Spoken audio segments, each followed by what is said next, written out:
2 ദിവസം നീണ്ടുനിന്ന ആശങ്കകൾക്കൊടുവിൽ വിഴിഞ്ഞം കടൽ തീരത്ത് ആശ്വാസം. മത്സ്യബന്ധനത്തിന് പോയി കാണാതായ 2 വള്ളങ്ങളും 8 പേരെയും കണ്ടെത്തി. 4 പേരെ രക്ഷപ്പെടുത്തി വിഴിഞ്ഞത്തെത്തിച്ചു. 2 വള്ളങ്ങളും കന്യാകുമാരിക്ക് സമീപമാണ് കണ്ടെത്തിയത്.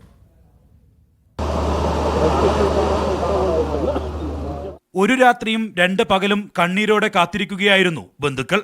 രാവിലെ സേവാമാതാ ബോട്ടിലുണ്ടായിരുന്ന മത്സ്യത്തൊഴിലാളികൾ ഫോണിൽ ബന്ധപ്പെട്ടതോടെ പാതി ആശ്വാസം.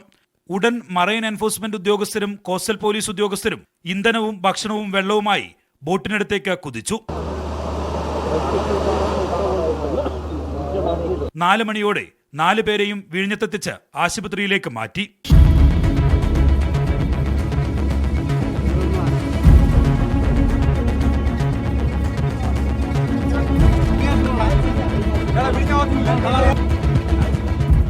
വൈകിട്ടോടെയാണ് മേരി മാതാ ബോട്ടിലെ 4 പേരെ കുറിച്ചുള്ള വിവരം ലഭിച്ചത്. തമിഴ്നാട് കുളച്ചിൽ നിന്ന് മത്സ്യബന്ധനത്തിന് പോയവരാണ് കന്യാകുമാരി ഭാഗത്ത് ഇവരെ കണ്ടത്. മറഞ്ഞ വെള്ളത്തിന് മുകളിൽ പറ്റിപ്പിടിച്ചിരിക്കുന്ന അവസ്ഥയിലായിരുന്നു 4 പേരും. തമിഴ്നാട് സംഘം തന്നെയാണ് വിഴിഞ്ഞത്ത് വിവരമറിയിച്ചത്.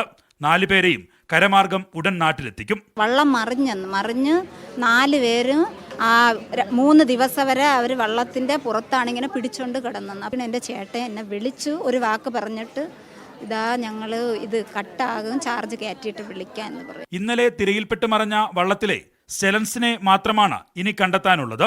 ഇയാൾക്കായി തിരച്ചിൽ പുരോഗമിക്കുകയാണ്.